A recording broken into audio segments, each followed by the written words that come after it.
Assalamualaikum warahmatullahi wabarakatuh. Kami dari kelompok 7 dari kelas 11 PLGC ingin mempresentasikan tentang biografi Dr. Andes Supomo. Sebelumnya, perkenalkan, nama saya Ayristi. Nama saya Febrian Nadia. Saya Reike. Saya Dika Binasa. Yang pertama, awal kehidupan dan pendidikan Dr. Andes Supomo. Dr. Supomo lahir pada 22 Januari 1903 di Sukoharjo, Jawa Tengah. Ia berasal dari keluarga bangsawan Jawa dan tumbuh dalam lingkungan yang menghargai pendidikan. Supomo menempuh pendidikan dasarnya di Earl Leger School (ELS) dan kemudian melanjutkan ke Howard Burger School (HBS) di Surakarta. Setelah itu, ia melanjutkan studi hukum di Rich Hook School di Batavia, sekarang Jakarta. Tempat ia memperoleh gelar Master in the Direction (MR). Selanjutnya tentang prestasi selama di sekolah. Supomo menamatkan sekolah pada 1917 di usia yang cukup muda, yaitu 14 tahun. Kemudian melanjutkan sekolah ke tingkat berikutnya Mir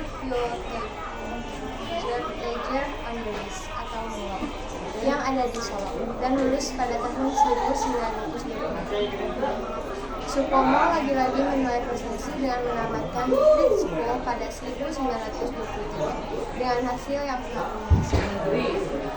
Pada tahun yang sama, pada tanggal 16 Mei 1923, beliau diangkat menjadi pegawai negeri, ditempatkan di Pengadilan Negeri di Seragen, kota tempat kakeknya, yang menjabat sebagai Bupati di Seragen. Pekerjaan yang beliau senangi harus ditinggalkan pada 12 Agustus 1954. Saat itu Supomo mendapat program studi Doctorate atau pertukaran pelajar. Peran dalam perjuangan kemerdekaan.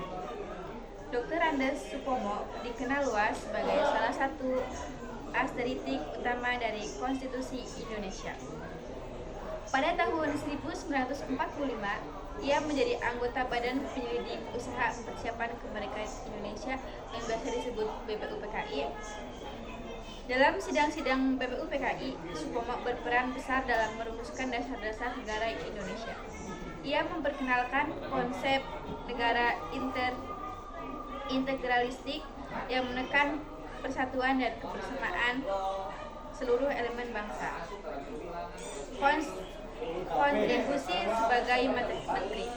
Setelah Indonesia merdeka, Dr. Andes Supomo diangkat sebagai Menteri Kehakiman dalam Kabinet pertama Indonesia. Ia terus berperan dalam membangun sistem hukum dan pemerintah Indonesia yang baru merdeka.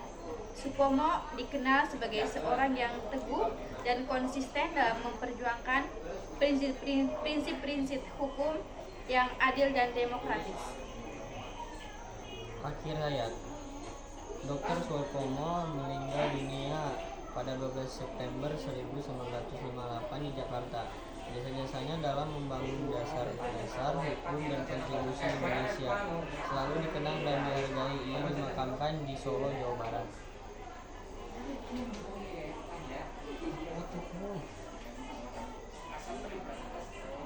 Warisan dan penghargaan. Dr. Supomo dianggap sebagai salah satu pahlawan nasional Indonesia. Kontribusinya dalam bidang hukum dan pemerintahan menjadi fondasi penting bagi perkembangan Indonesia modern. Ia dikenang sebagai seorang intelektual dan pemikir yang berkontribusi besar dalam pembentukan identitas hukum dan kontribusi bangsa Indonesia. Dr. Supomo adalah teladan bagi generasi penerus khususnya dalam bidang hukum dan pemerintahan, sebagai menginspirasi banyak orang untuk terus memperjuangkan keadilan dan kesejahteraan seluruh rakyat Indonesia. Sekian dari presentasi kami, mohon maaf tidak ada kesalahan. Wassalamualaikum warahmatullahi wabarakatuh.